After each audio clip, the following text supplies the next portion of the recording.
আল্লাহ পাক রব্বুল আলামিন পবিত্র কোরআনের মধ্যে সুদ নিষেধ করেছেন, চাইটা কম হোক বেশি হোক। 100 টাকা ঋণের মোকাবেলায় 4 আনা পয়সাও যদি শর্ত করে নেন, সুদ সুদ, সেটা কম হোক বেশি হোক। বলেন, কম হোক বেশি হোক। আল্লাহ পাক রব্বুল আলামিন বলেন সূরা বাকারার 278 নম্বর আয়াত, ইয়া আইয়ুহাল্লাযীনা আমানুত্তাকুল্লাহ, হে ঈমানদারগণ আল্লাহকে ভয় করো। ওয়াযারু মা বাকিয়া মিনার রিবা ইন কুনতুম মুমিনিন, যদি তোমরা ঈমানদার হও তাহলে তোমরা সুদী কারবার ছেড়ে দাও। আপনারা এখানে যারা বসা, আমরা যারা বসা, আমরা ঈমানদার না? আওয়াজ হালকা হয়ে গেল কেন? ঈমানদার না? চিন্তা করতে হুজুর ঈমানদার হইলে যদি সুদ ছাড়তে হয় তাহলে না, নাকি? আল্লাহ বলছেন যদি ঈমানদার হও সুদী কারবার ছেড়ে দাও।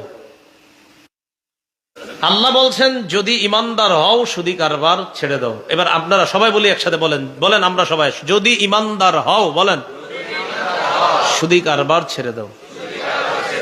তো এই কথাটা সবাইরা বলতেছে, যদি ঈমানদার হও সুদী কারবার ছেড়ে দাও। হ্যাঁ, তো সবাই বলতেছে আমরা ঈমানদার, তাহলে সুদী কারবার ছেড়ে দিতে হবে। এখানে আল্লাহ কম বেশি বলে নাই, বলছে মা বাকিয়া মিনা রিবা, যতটুক সুদ, সুদ ছেড়ে দাও।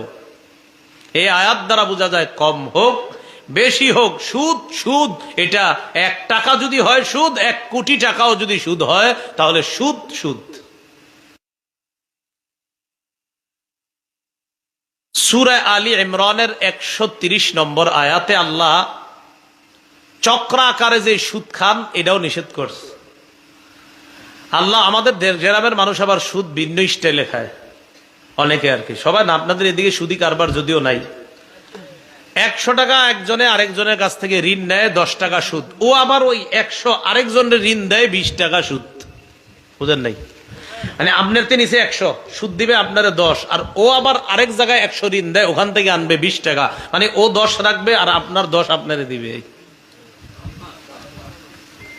কি আজীব স্টাইলের সুদ!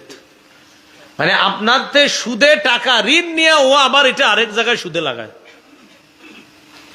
আল্লাহ পাক রব্বুল আলামিন বলেন, ইয়া আইয়ুহাল্লাযীনা আমানু লা তাকুলুর রিবা আযআফাম মুদাআফা, হে ঈমানদারগণ তোমরা চক্রাকারে বৃদ্ধি করে সুদ খায়ো না। আগের আয়াতে জানলাম কম বেশি সব সুদ, আরেকটাতে জানলাম চক্রাকারে বৃদ্ধি করে খালি বাড়াইতেছি বাড়াইতেছি বাড়াইতেছি। এই সুদ খাওয়া হারাম, সুদ খাওয়া